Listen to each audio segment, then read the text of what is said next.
우리들이 그 신앙생활을 할 때 때때로 하나님이 섭리하지 않으시고 침묵하시는 것처럼 생각될 때가 있지만 하나님은 그런 분이 아니잖아요. 하나님은 하루 24시간 1년 365일 졸지도 주무시지도 않고 우리를 지켜보시면서 일하시는 분이 되겠습니다. 하나님은 이 세상을 창조하신 이래 단 한 번도 하나님의 사역을 이 세상 가운데서 중단하신 적이 없다라는 것이죠. 하나님은 모든 만물의 통치자로서 만물을 주관하시지만 하나님은 특별히 하나님께 부름받은 사람들을 통하여서 자신의 존재를 나타내 보이시고 계시고요. 죄인들의 구원을 위해서 쉬지 않고 일하고 계신다라는 것들을 보여주신다라는 것이죠.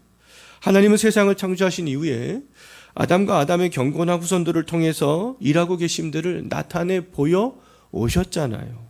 창세기에서 하나님이 어디 계셨느냐라고 묻는다면 어떻게 대답하시겠습니까? 하나님이 과연 창세기 우리가 지난 40 동안 살펴봤는데 창세기에서 하나님이 어디 계셨는지 묻는다면 우리는 이렇게 대답할 수 있지 않겠습니까? 하나님은 아담과 노아와 셈과 아브라함과 야곱과 이삭과 요셉과 같은 경건한 계보를 이어가는 사람들 위해 그들과 함께 하셨다. 이렇게 말할 수 있죠. 창세기에서는 경건한 계보에 속한 사람들만 하나님의 살아계심과 하나님의 통치하심들을 경험할 수 있었습니다. 경건한 계보에 속하지 않는 대다수의 세상 사람들은 경건한 계보에 속한 사람들을 통해서 그냥 간접적으로 하나님을 알 수 있을 뿐이었죠. 아브라함에게 가나안 땅 마므레한 막불라 굴을 팔았던 헷 족속 에브론이라는 그 사람은요, 아브라함을 통해서 하나님을 그냥 간접적으로 경험했습니다. 야곱의 삼촌 라반은 야곱을 통해서 하나님을 간접적으로 경험했죠. 보디발 장군과 간수장과 바로는 요셉을 통해서 그냥 하나님을 간접적으로 경험했습니다. 그들은 하나님의 부름을 받지 못한 사람이었죠. 경건한 계보에 속한 사람들을 통해 하나님을 간접 경험하는 사람들은요, 구원과는 상관이 없는 사람들이잖아요. 경건한 계보에 속했던 아브라함과 요셉과 야곱을 통해서 간접적으로 하나님의 살아계심과 하나님의 역사하심을 경험은 했지만 그들은 구원에 이르지 못했습니다. 왜요? 하나님께 부름을 받지 못했기 때문에. 이제 족장 시대가 끝나고 어느 시대로 접어들게 되었습니까? 출애굽 시대로 접어들게 되었죠. 그럼 다시 한번 질문을 한다면 출애굽 시대에 하나님은 과연 어디에 계셨는가? 어디에서 사역을 하셨는가? 어디에서 일하셨는가? 라고 묻는다면 어떻게 우리가 대답을 할 수 있겠습니까? 하나님은 모세와 함께 하셨고 모세가 있는 이스라엘 백성들을 통하여서 일하셨다 라고 말할 수 있는 거 아니겠어요? 출애굽 시대에는 살아계신 하나님을 경험하기 위해서 하나님이 지금도 일하고 계심을 경험하기 위해서는 그러면 어떻게 했어야 되겠습니까? 반드시 모세가 있는 그곳에 함께 있어야 하나님을 경험할 수 있었던 거 아니겠습니까? 왜냐하면 하나님은 모세를 통하여서 일하셨기 때문에 그렇습니다. 모세와 함께 있지 않으면 물론 일반 섭리 가운데 하나님을 경험할 수는 있겠지만 구원에 이르는 그 하나님의 섭리는 경험하지 못하는 거 아니겠어요? 모세가 있는 그곳에 있지 않으면서 하나님이 어디 계시는지 묻고 하나님을 경험할 수 있게 해달라고 말하는 것은 의미가 있겠습니까? 없겠습니까? 의미가 없는 거예요. 하나님을 경험하기 위해서는 창세기에서는 반드시 족장들과 함께 있어야 됐습니다. 출애굽 시대에는 반드시 누구와요? 모세와 함께 있어야 됐던 것이죠. 이제 창세기 시대는 지나갔습니다. 출애굽기부터 이제 신명기까지는 모세의 시대가 되겠습니다. 하나님의 사역과 하나님의 그 살아계심은 이제 모세를 중심으로 해서 나타나게 되고요. 모세 주변에 있는 사람들은 모세를 통해서 하나님을 간접적으로 경험하게 되는 것이죠. 창세기에서는 하나님을 경험하기 위해서 족장들의 편에 서야 했다면 이제 출애굽기부터는 하나님을 경험하기 위해서, 더 나아가 구원의 은혜를 잊기 위해서는 모세의 편에 서야 한다라는 겁니다. 이스라엘 백성들이라 할지라도 모세의 반대편에 선다면 어떻게 돼요? 우리가 광야에 있던 백성들이 어떻게 됐는지 잘 알고 있잖아요. 모세의 반대편에 선다면 하나님의 진노의 심판을 당하게 된다라는 겁니다. 하나님은 모세를 통해서 하나님의 살아계심과 일하심을 나타내 보이기 위해서 지난주에 살펴봤던 것처럼 하나님께서는 담대한 여자 몇 명이요? 5명을 부르시고 함께 하셨던 거 아니겠어요?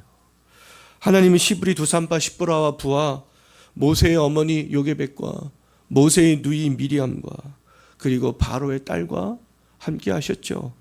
하나님은 4명의 여자에게는 담대한 믿음을 주심으로 하나님이 일하고 계심을 보여주셨고, 바로의 딸에게는 갈대 상자에 누워있는 시브리 그 아기를 보고 불쌍한 마음을 주시어서 히브리 사내를 죽이라는 바로의 명령에 복종하게 함으로 하나님의 살아계심들을 보여주셨습니다. 모세와 함께 보여주셨던 거 아니겠어요? 오늘날에는 교회의 시대가 되겠습니다. 오늘날 하나님이 어디에 계시느냐고 물어본다면, 하나님의 일하심을 어떻게 경험할 수 있는지 물어보신다면 참된 진리의 말씀이 선포되는 이 교회 공동체를 통하여서 경험할 수 있게 되는 거 아니겠습니까? 하나님을 우리가 어디서 경험할 수 있겠어요? 세상에서 경험할 수 있겠습니까? 하나님이 임재하신 이 교회 가운데 있어야 하나님의 살아계심도 경험하고 하나님의 일하심도 경험할 수 있게 되는 거 아니겠어요? 비록 교회가 오늘날에 세속화되고 타락했다 할지라도 하나님의 영광은 주 예수 그리스도를 나의 주님으로 고백하는 성도들이 모인 교회와 함께 있다라는 것이죠. 교회는 하나님이 일하시는 곳이 되겠습니다. 하나님의 영광을 경험할 수 있는 곳, 하나님의 영광을 반사하는 곳, 구원의 진리가 선포되는 곳, 그런 것이 교회가 되는 거 아니겠어요? 고린도 교회는 수많은 문제를 가지고 있었던 교회였음에도 불구하고 하나님께서 그 고린도 교회를 향하여서 어떤 교회라고 불렀습니까? 하나님의 교회다, 이렇게 불렀죠. 여기 있는 우리들도 수많은 문제점들을 가지고 있잖아요. 심지어 모세도 갖고 있었습니다. 고쳐야 할 것들이 많고 부족한 것들이 많아요. 그럼에도 불구하고 하나님께서는 여기 있는 우리들이 그리스도 예수 안에서 거룩하여진 성도다, 그렇게 부르고 있습니다. 하나님께서 여기 있는 우리를 통하여서 하나님께서 일하시기를 원하신다라는 것이죠. 창세기의 족장들도 출애굽기의 모세도 완벽한 사람들이 아니었죠. 여기 있는 우리들도 마찬가지가 되겠습니다. 그럼에도 하나님은 족장들과 모세와 함께 하셨어요. 그 하나님께서 지금 교회에 모인 우리들과도 함께 하고 있다는 겁니다. 족장들과 모세를 통해서 죄인을 구원하기 위한 하나님의 일하심을 보여주셨던 그 하나님께서는 지금 여기 있는 우리들을 통해서, 성도들이 모여있는 이 교회를 통해서 지금도 여전히 일하고 계신다라는 것이죠. 하나님이 어디에 계십니까? 하나님이 계신다면 하나님은 어떻게 일하고 계십니까? 누가 성도님들께 물어본다면 어떤 답들을 주시겠습니까? 하나님은 어디에 계신다고요? 족장들과 모세와 교회 위에 계십니다. 하나님은 그곳에 계세요. 그들을 통하여서, 그곳을 통하여서 하나님의 일하심이 나타나고 살아계심들이 드러나기 때문에 그런 거죠. 하나님은 모세와 함께하기 위해서, 그리고 모세를 통해서 자기 백성을 구원하기 위해서 모세와 이제 계속적으로 함께 하시는 것을 볼 수 있어요. 하나님은 모세가 태어날 때부터 모세와 함께 하셨지만, 여러 명의 여자들을 통하여서 함께 하셨지만, 근데 모세는요 40년간 애굽에 살 때나 애굽을 떠나서 또 40년간 80세가 될 때까지 미디안 땅에서 목동으로 살아가는 동안에도 하나님을 경험하지 못합니다.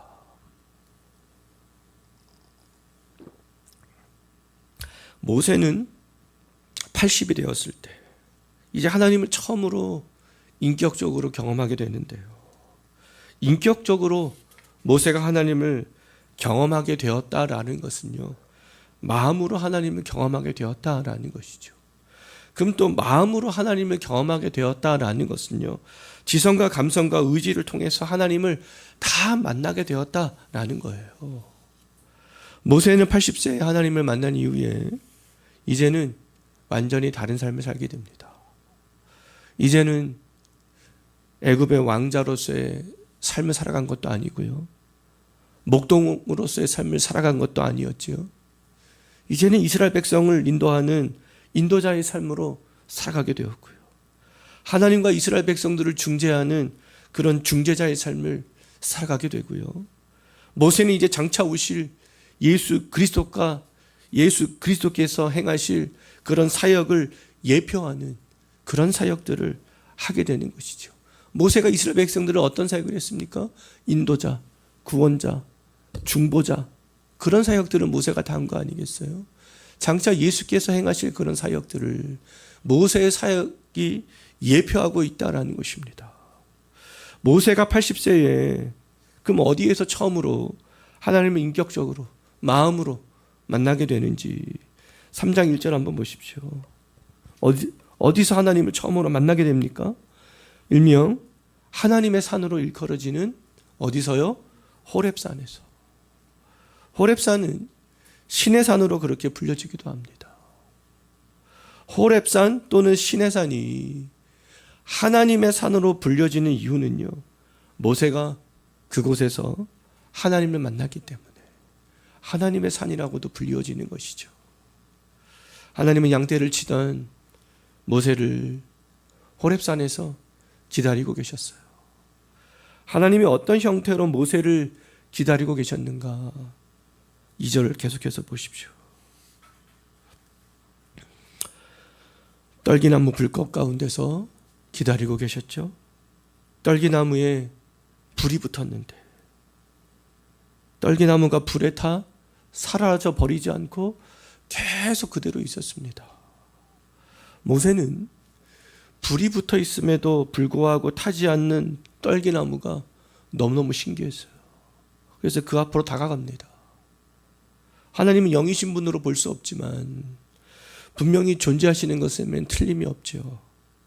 하나님은 그래서 타락한 죄인들이 알 수 있도록 구약에서는 불 가운데 임재하시고 구름 가운데 임재하셨던 거 아니겠어요?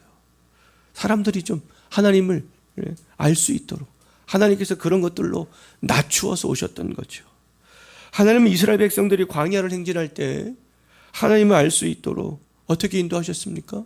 낮에는 구름 기둥으로, 밤에는 불 기둥으로, 불과 구름으로 자기 백성 인도하셨죠.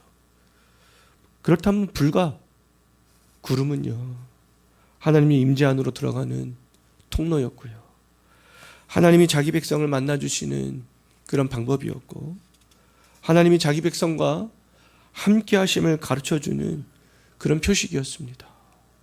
하나님은 떨기나무 불꽃 가운데로 다가오는 모세를 하나님께서 부르시죠. 모세야, 모세야. 하나님이 부르십니다. 하나님은 미디안 땅에서 40년간 목동으로 살았던 노인 80이 된 모세를 부르셨어요. 하나님이 모세를 부르신 근본적인 이유가 뭐겠습니까? 지난주에 살펴봤죠. 2장 23절에서 이스라엘 백성들이 바로 밑에서 고된 노동으로 말미암아 뭐하고 있었습니까? 탄식하며 부르짖었잖아요. 하나님께서는 자기 백성들이 탄식하며 부르짖는 소리를 들으셨기 때문에 그것을 해결하시려고 지금 누구를 불렀습니까? 모세를 떨기나무 불꽃 가운데서 하나님께서 부르셨던 거죠. 예수님께서 요단강에서 세례 요한에게 세례를 받으시고 물에서 올라오실 때 하늘로부터 내 사랑하는 아들이요 내 기뻐하는 자라는 소리를 그 죄인들에게 희망을 주는 소리였잖아요. 불타는 떨기나무 가운데서 모세를 부르시는 하나님의 소리는요, 이제 400년 동안 애굽에서 종살이하던 이스라엘 모든 백성들에게 희망을 주는 첫 소리가 되었던 것이죠. 모세를 부르시는 소리는 이스라엘의 구원이 임박했다라는 소식을 알리는 그런 소리였습니다. 하나님은 모세가 80이 되었을 때 모세를 통해서 애굽에서 종살이하는 이스라엘 백성들을 구원하기로 하셨던 거죠. 이제 이스라엘 백성들은요, 호렙산 떨기나무 불꽃 아래서 하나님께 부름받은 모세의 편에 서야 할 시간이 도래했습니다. 출애굽하기 전 애굽의 바로가 이스라엘을 더 괴롭게 할지라도, 다음에 살펴보겠지만 바로가 이스라엘 백성들을 더 괴롭게 하거든요. 그럴지라도 출애굽 후에 이스라엘 백성들 앞에는 홍해바다가 있고 뒤에는 애국 군대가 쫓아오는 그 상황에 직면한다 할지라도, 광야에서 굶주리고 목마르다 할지라도 이제는 누구의 편에 서야 하는 거예요? 모세의 편에 서야 하는 것이죠. 모세는 이스라엘을 구원하기 위해서 하나님께서 보내신 선지자요, 구원자요, 중보자이기 때문에 그렇습니다. 오늘날 하나님이 자기 백성을 만나주시는 통로, 자기 백성과 함께 하시는 통로, 자기 백성을 부르시는 그 방식은 이제는 불과 구름 기둥이 아니잖아요. 이제는 예수 그리스도 오직 한 분이 되겠습니다. 하나님은 오늘날에는 불과 구름 가운데 우리를 만나주시고 우리를 인도하시지 않지요. 길이요 진리요 생명 되시는 예수 그리스도를 통하여서 하나님 아버지께 나아갈 수 있고요, 하나님의 임재를 경험할 수 있고 하나님의 인도하심을 받을 수 있는 거 아니겠습니까? 오늘날 하나님은 불 가운데서 우리를 부르시지 않고 우리 주 예수 그리스도 안에서 우리를 부르시는 거 아니겠어요? 예수 그리스도는 모세가 예언했던 그 선지자가 되고요, 하나님이 약속하신 그 구원자가 되고요, 하나님께서 보내시겠다고 말씀하신 중보자 되시는 거죠. 이스라엘 백성들이 어느 상황에 직면하든지 모세의 편에 서야 했다면 우리 믿는 그리스도인들은 우리가 어떤 상황에 직면한다 할지라도 누구의 편에 서야 하겠습니까? 이제는 예수 그리스도의 편에 서야 하는 거 아니겠어요? 인생을 살면서 바로와 같은 위정자를 만나서 괴롭게 될 수도 있습니다. 이스라엘 백성들처럼요. 인생이 잘 풀리지 않고 사방으로 우겨쌈을 당하고 답답한 일을 당할 수도 있죠. 홍해바다를 만나고 뒤에서 애국 군대가 쫓아왔던 이스라엘 백성들처럼요. 사면 초과에 우리들도 빠지게 될 수 있습니다. 경제적으로 힘이 들 수도 있죠. 목이 마르고 굶주릴 수도 있습니다. 광야에 있던 이스라엘 백성들처럼요. 그럼에도 불구하고 그들이 누구의 편에 서야 했습니까? 모세의 편에 서야 했던 거 아니겠어요? 그럼 여기 있는 우리들은 그럼에도 불구하고 누구의 편에 서야 하는 거예요? 예수의 편에 서야 하는 것이죠. 이스라엘 백성들을 위해서 하나님께서 모세를 부르시고 우리를 위해서 하나님께서 예수를 부르셨기 때문에 그렇습니다. 보내신 거죠. 히브리서에서는 모세는 하나님의 종으로 하나님의 집에 충실했다면 예수님의 아들로서 하나님의 집을 맡아 다스렸다, 이렇게 말씀하고 있습니다. 그럼으로써 예수는 모세보다 뛰어난 분이라는 것들을 강조하고 있죠. 이스라엘 백성들이 예수보다 우월하지 않은 모세의 편에 서야 했다면 여기 있는 우리들은 모세보다 우월하신 예수 그리스도의 편에 확고하게 서야 되지 않겠습니까? 물론 모세의 편에 서는 것 쉬웠겠습니까? 어려웠겠죠. 예수의 편에 서는 것 쉬운 일이 아니죠. 그럼에도 불구하고 우리가 서지 못할 이유는 없습니다. 요한계시록에서 예수 그리스도의 편에 선 우리 성도들이 이 땅에서 고난을 받는 고난의 날은 매우 짧다, 그렇게 말씀하고 있죠. 우리가 영원히 사는 날에 비하면 아주 적은 시간에 불과하다, 그렇게 말씀하고 있습니다. 그 짧은 고난의 시간들을 강조하기 위해서 우리 청년 학생들 수련회 때 그 말씀들 기억나는지 모르겠어요. 어떻게 표현하고 있습니까? 그 날수를요, 어떻게 표현하고 있어요? 1260일. 한때와 두때와 반때. 짧은 날수를 그렇게 표현하고 있죠. 짧은 고난의 날을 우리가 피하기 위해서 예수 그리스도를 떠난다면 우리의 목숨뿐만 아니라 우리의 영혼까지 잃게 되는 거 아니겠어요? 광야 생활이 힘들다고 애굽으로 돌아가면 어떻게 되겠습니까? 다시 죄의 종로로 타게 되는 거 아니겠어요? 출애굽했던 이스라엘 백성들은 갈렙과 여호수아를 제외하고 근데 그 누구도 모세의 편에 서지 않았습니다. 그 짧은 시간을 살면서도 그것이 힘들다고, 그것이 불평스럽고 원망스럽다고, 두렵다고 모세의 편에 서지 않았죠. 그 결과 어떻게 됐습니까? 애굽에서 가나안까지 며칠이면 갈 수 있는 길을 무려 40년간 걸렸을 뿐만 아니라 여호수아와 갈렙을 제외하고 그 누구도 약속의 땅에 들어가지 못했습니다. 모세의 편에 서지 않은 결과가 되겠습니다. 예수의 편에 서지 않는 결과 뻔한 거 아니겠어요? 힘들다고, 고난된다고, 세상의 것들 포기할 수 없다고, 예수의 편에 서지 않고 세상의 편에 서면 그 결과들이 지금 보여주고 있는 것이죠.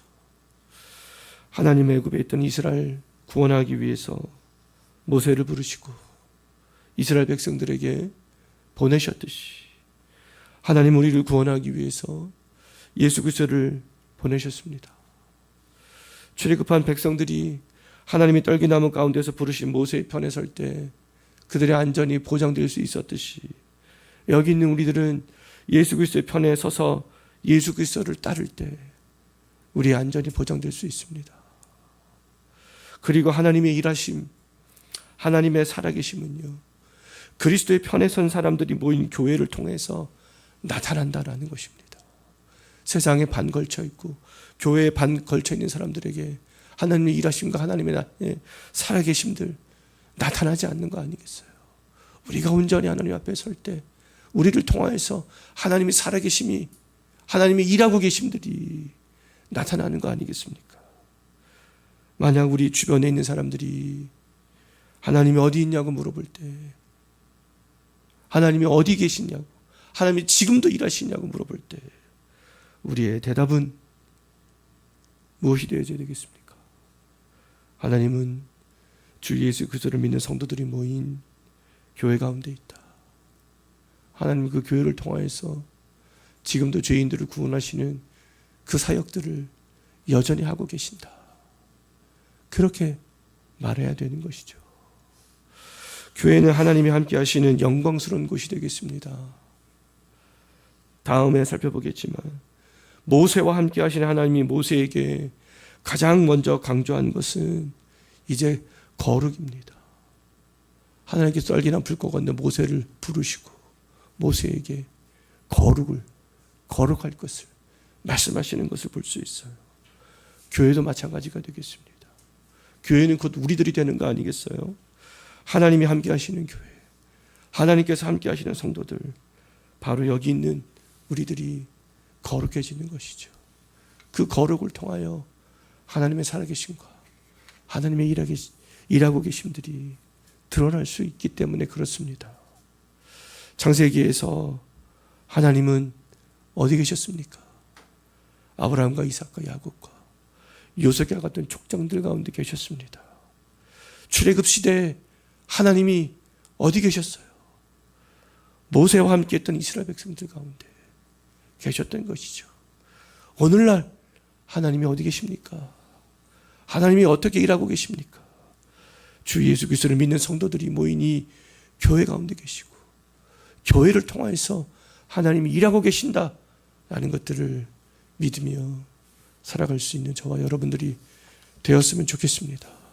기도하겠습니다.